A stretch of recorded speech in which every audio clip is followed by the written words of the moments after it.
Hello student, আমি Tapas sir. আজকে এই ভিডিওতে তোমাদের 6th সেমিস্টারে হিস্ট্রি জেনারেল ডিএসসি B1 যে পেপারটি আছে, তো তোমাদের অনেকের রিকোয়েস্টে, যেহেতু কেউ এই পেপারটা এখনও দেয়নি ইউটিউবে, তো তোমরা অনেকেই আমাকে রিকোয়েস্ট করছিলে, তো তোমাদের রিকোয়েস্টে কিন্তু আজকে এই প্রশ্নপত্র আলোচনা করব ডিএসসি B1 হিস্ট্রি জেনারেলে।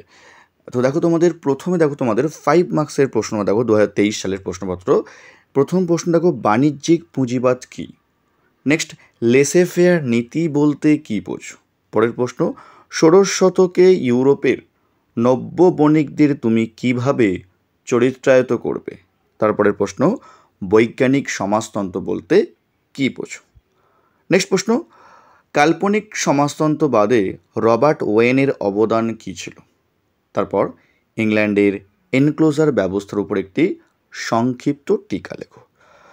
তো তোমাদের বলবো, যারা এখনও চ্যানেলটিকে সাবস্ক্রাইব করোনি, অবশ্যই চ্যানেলটিকে সাবস্ক্রাইব করে রাখো এরকম ভিডিও সবার আগে পাওয়ার জন্য। আর তোমাদের এই যে পেপারের উপর যে সাজেশান, যে কোনো পরীক্ষা ইম্পর্টেন্ট, তার সাজেশান আমি হয়তো 1 থেকে 2 দিনের দিয়ে দেবো, এবং তার ভিডিওর যে লিঙ্ক এই ভিডিওর ডেসক্রিপশন বক্সে দিয়ে দেবো, তোমরা পারলে দেখে নিও। এমনকি তোমাদের বিগত 3 বছর যে প্রশ্নপত্র 21, 22, 23, সেই 3টে ইয়ারের প্রশ্নপত্রের লিঙ্কও এই ভিডিওর ডেসক্রিপশন বক্সে দিয়ে দেবো। তো দেখো, তোমাদের পরের প্রশ্ন, শিল্প পুঁজিবাদ বলতে কী বোঝো।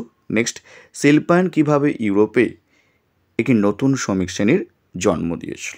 পরের প্রশ্ন, মূল্য বিপ্লব বলতে কী বোঝো। নেক্সট, শিল্প বিপ্লব কেন প্রথম ইংল্যান্ডে শুরু হয়। নেক্সট, ইউরোপীয় সমাজের উপর শিল্প বিপ্লবের প্রভাব আলোচনা করো। নেক্সট, লাস্ট প্রশ্ন, ঊনবিংশ শতকের দ্বিতীয়ার্ধে সমাজতান্ত্রিক আন্দোলনের প্রধান প্রবণতাগুলি কী কী ছিল। তো এই ছিল তোমাদের 2023 সালের ডিএসসি B1 প্রশ্নপত্র। যদি কারো কোনো সাজেশন বা নোটস যদি কিনতে চাও, তোমরা কিনতে পারো। তো ভিডিও ডেসক্রিপশন বক্সে আমার ফোন নাম্বার দেওয়া আছে, এমনকি স্ক্রিনেও আমার নাম্বার দেওয়া আছে, তোমরা চাইলে কিন্তু আমার সঙ্গে জয়েন করতে পারো। নেক্সট, যারা ইংলিশ ভার্সনরা আছো, তাদের দেখো, প্রথমে আমি তোমাদের 5 মার্কস প্রথমে তোমাদের দিয়েছি। তোমরা চাইলে তোমরা কিন্তু স্ক্রিনশট তোমরা তুলতে পারো, অথবা তোমরা কিন্তু চাইলে তোমরা লিখে নিতেও পারো। তারপর তোমাদের কিন্তু 10 মার্কস এবং 20 মার্কস দিয়ে দিয়েছি। তো এই ছিল তোমাদের ডিএসসি B1 যে 2023 সালের প্রশ্নপত্র। অনেকের রিকোয়েস্টে কিন্তু ভিডিওটা আমি করলাম বা দিলাম তোমাদের। যারা এখনও চ্যানেলটিকে সাবস্ক্রাইব করোনি, অবশ্যই চ্যানেলটিকে সাবস্ক্রাইব করে রেখো এরকম ভিডিও সবার আগে পাওয়ার জন্য। তো আসার মতো এইটুকুই, খুব তাড়াতাড়ি তোমাদের জন্য নতুন কোনো ভিডিও নিয়ে আবার আসবো।